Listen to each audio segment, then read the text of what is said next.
सबको जय मसीह की। मैं जतिन बब्बर और आप देख रहे हैं मसीह परिवार चैनल। जैसे कि आप सब जानते हैं कि मैं इस चैनल पे प्रभु के अलग अलग दासों की वीडियोस डालता हूं, तो अगर आपको हमारा चैनल अच्छा लगता है तो आप इस चैनल को ज़्यादा से ज़्यादा सब्सक्राइब जरूर करें, ताकि आप प्रभु के वचन को सुन सके। वीडियोस को ज़्यादा से ज़्यादा शेयर करें, ताकि जिन लोगों तक वचन नहीं पहुंचा उन तक भी वचन पहुंच सके।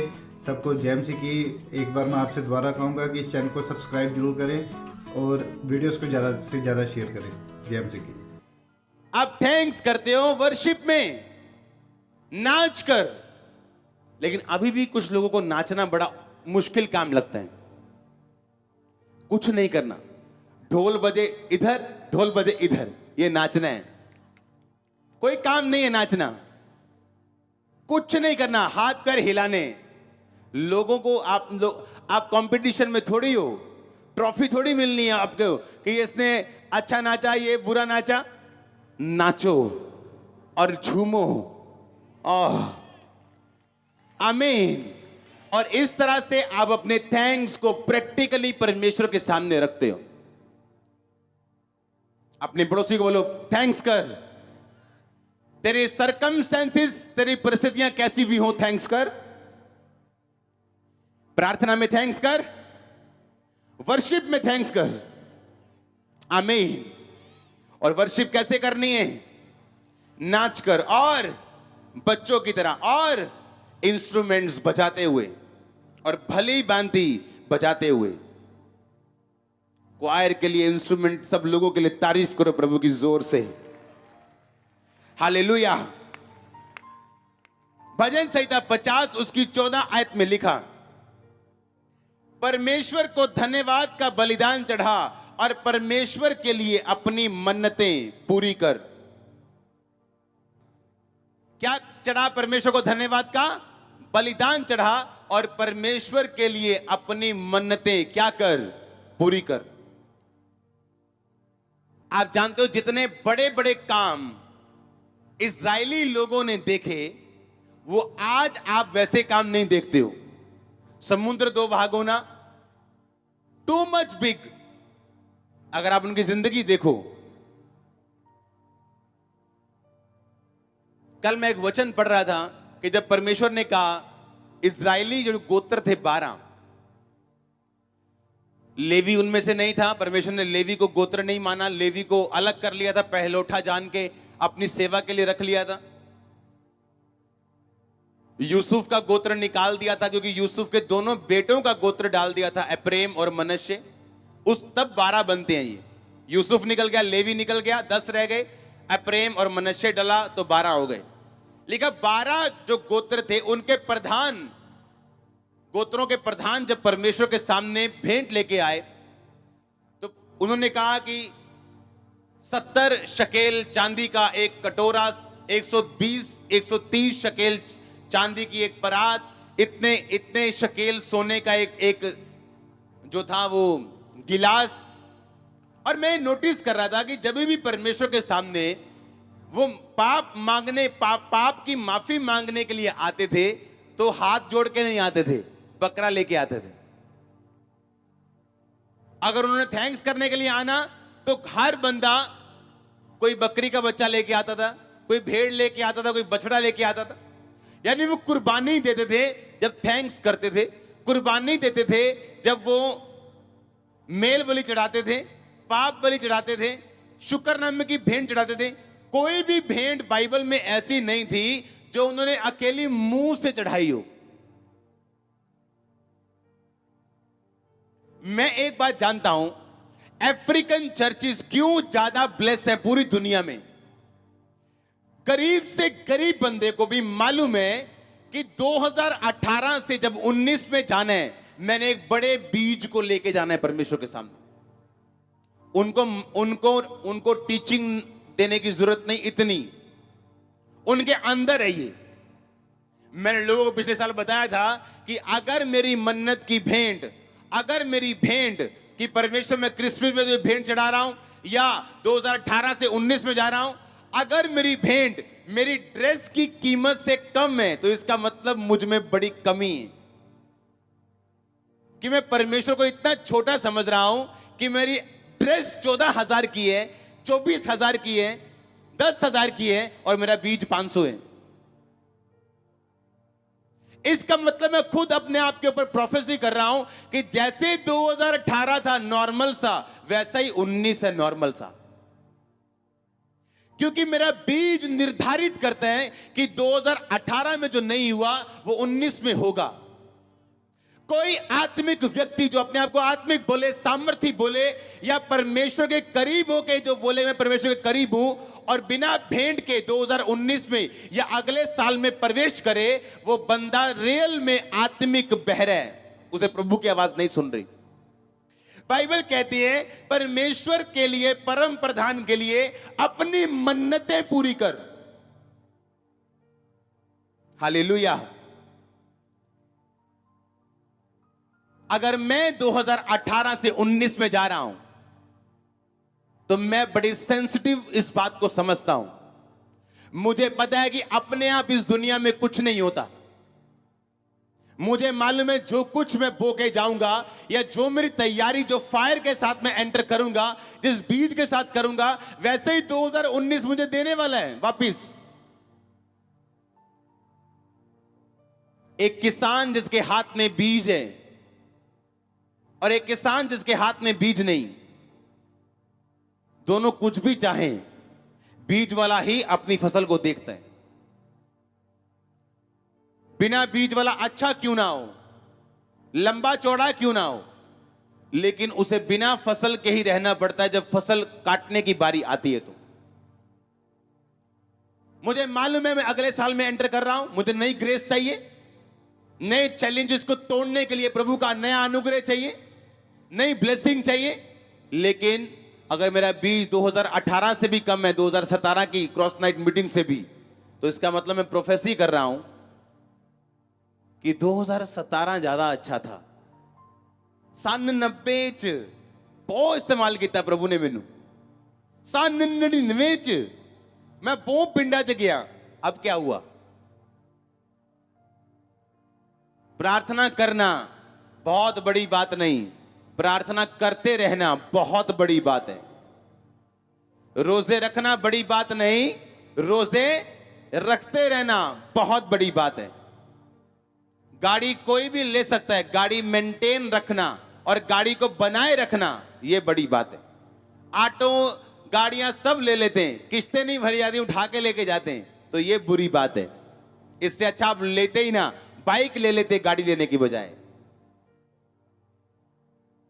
हालेलुया। जब मुझे यह मालूम है कि मैं थैंक्स करता हूं शब्दों से, मैं थैंक्स करता हूं नाच के और अपने चरित्र से, अपने कैरेक्टर से, और मैं थैंक्स करता हूं अपने बीज से, अपने सीड से परमेश्वर के सामने। और ये मेरा प्रैक्टिकल सीड है, प्रैक्टिकल लाइफ है जो आप देख रहे हो। आप हैरान होंगे कि कैसे लोग आपको प्यार करते हैं, और आपने इनका कुछ नहीं किया, आप कभी इनसे मिले नहीं हो, लेकिन आपकी प्रेयर एक स्पिरिचुअल, एक आत्मिक एटमॉस्फेयर, एक होली स्पिरिट की प्रेजेंस आपके साथ जाती। अगर यहोवा परमेश्वर सिर्फ यही कहता कि मैं तुझे बड़ा प्यार करता हूं और अपना बेटा ना बोता आपकी लाइफ में, तो आज हम यहां ना होते। आप प्रैक्टिकली भी परमेश्वर को थैंक्स करते हो, सिर्फ बातों से नहीं। आमीन। क्योंकि जो कोई चीज हमें परमेश्वर से ज्यादा प्यारी है, इसका मतलब अभी तक वो चीज हमारा परमेश्वर है। अगर दाऊद 66 लड़ाइयां लड़ा, 66 जीता, तो कोई तो रीजन था। सुलेमान सबसे अमीर था, कोई तो रीजन था। एस्तर रानी बनाई गई, कोई तो रीजन था। मरियम के ही यीशु मसीह हुआ, कोई तो रीजन था। हाँ या ना? क्या बिना रीजन हुआ कुछ? इत्तेफाक से हुआ कुछ? कोई तो रीजन था कि वो बढ़े। हालेलुया। आज जब ये चर्च दुनिया की सबसे बड़ी टेंट वाली चर्च बन चुकी, सुनो, और लोग हैरान थे कि 2016 में भी मैं किराए के घर पे था। ये नहीं मेरे पास पैसा नहीं था या चर्च ने पैसा नहीं दिया। अगर वो करोड़ों रुपए हम चैरिटी कर सकते हैं तो अपना घर भी बनाया जा सकता था।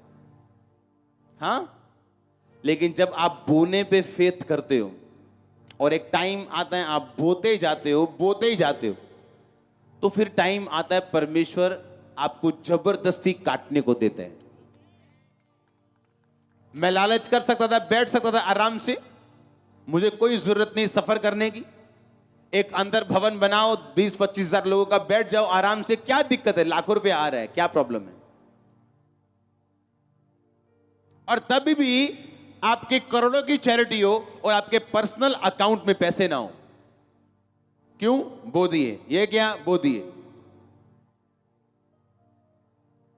मेरा इतना दिमाग में और शरीर में, आप जानते हैं, एक नेगेटिव स्पिरिट जिनकी लाइफ को फॉलो करती है वो इस बात को समझेंगे।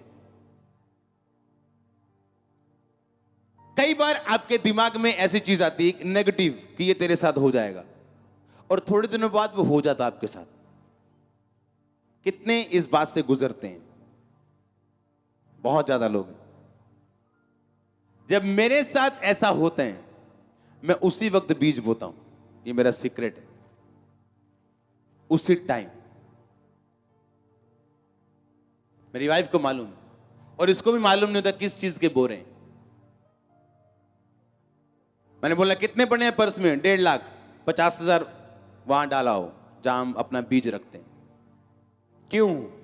ये मेरी फाइट है, क्योंकि मेरा प्रार्थना जहां काम नहीं आई, मेरा बीज उस नेगेटिव स्पिरिट को काट देगा, मेरे को मालूम है। हालेलुया।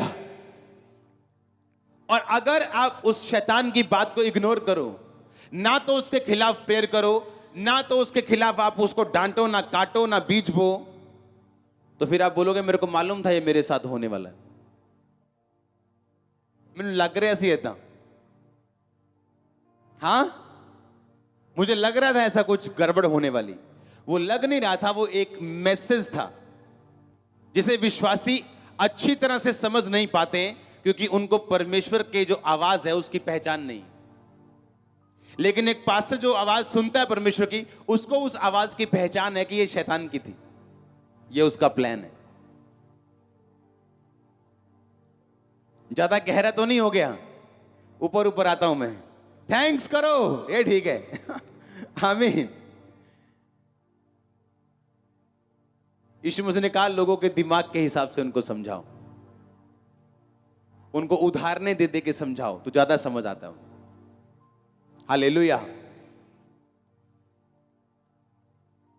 कैसे करना है थैंक्स? प्रार्थना में, वर्शिप में, नाच के, बच्चों की तरह इंस्ट्रूमेंट बजा के, ढोल बजा के, नगाड़े बजा के, सारंगी बजा के, वीणा बजा के, और अपनी मन्नतें पूरी करके, अपने बीच के साथ, अपनी लाइफ के साथ, प्रैक्टिकली। आमीन। आप पढ़ो पुराना नियम। कहां जा रहे हो? परमेश्वर के भवन। क्या करने के लिए? पाप किया था, पाप बलि चढ़ाने जा रहा हूं, माफी मांगने नहीं जा रहा हूं मुंह से, ये बकरा साथ है। मेल बलि चढ़ाने जा रहा हूं, मेल करने। कहां जा रहे हो? प्रभु मेल करने जा रहा हूं। कैसे? ये बकरी साथ है, इसको काटने हैं। हाँ? कहां जा रहे हो? धन्यवाद की भेंट चढ़ाने जा रहा हूं। कहां जा रहा हूं? पहला फल लेके जा रहा हूं। किसके साथ? फलों के साथ। इसीलिए वो लोग प्रैक्टिकली प्रभु की महिमा को देखते थे। और आज के विश्वासी सिर्फ आमीन आमीन करने वाले, खाली खाली, उनको खुद को पता है वो खाली है, क्योंकि ये आपके ऊपर निर्भर करता है आप कहां जाना चाहते हो और कैसे जाना चाहते हो। आमीन। फिर से मैं आपको रिपीट करता हूं, उसकी फोटो दिखाऊं। कौन है ये? क्वीन ऑफ, और कौन थी ये? Born blind. Born blind, born blind. 94 साल जी है ये, 95 साल में प्रभु के पास गई। प्रभु ने इसको आंखें नहीं दी, किसी को आंखें दी, और जुबान नहीं दी। मूसा को सब कुछ दिया, उसे थत्था किया। अलीशा के पास सब कुछ था, वो गंजा था, मालूम है। और लड़कों ने छेड़ा गंजे गंजे, तो मर गए थे वो। हां, क्यों? जो परमेश्वर समुद्र धोबा कर सकता है, क्या जुबान ठीक नहीं कर सकता? उसके द्वारा नदियों का पानी मीठा, खारा या लहू से भर सकता है, एक छड़ी से उसकी जुबान को ठीक नहीं कर सकता। आज अगर इस चर्च में आप देखते हो बोलते हुए, सुनते हुए लोगों को, तो वो कहता है मूसा के साथ नहीं कर सकता। वो आपको जीना सिखाता है, आपकी प्रार्थनाओं से ऊपर जीना सिखाता है आपको। कुछ का वो उत्तर देते हैं, कुछ का देर में देते हैं, नहीं देता तो एक बड़ी चीज करता है। मैंने इसीलिए पूछा था आपसे, हन्ना के बेटे का नाम बताओ। हां, सैमुअल। पनिन्ना के 10 बेटों का नाम बताओ। नहीं मालूम। आपका नाम मालूम होगा लोगों को। मैंने कहा आपका नाम मालूम होगा लोगों को। आपका नाम मालूम होगा लोगों को। अगर आमीन ऊंचाई आशीष आपकी।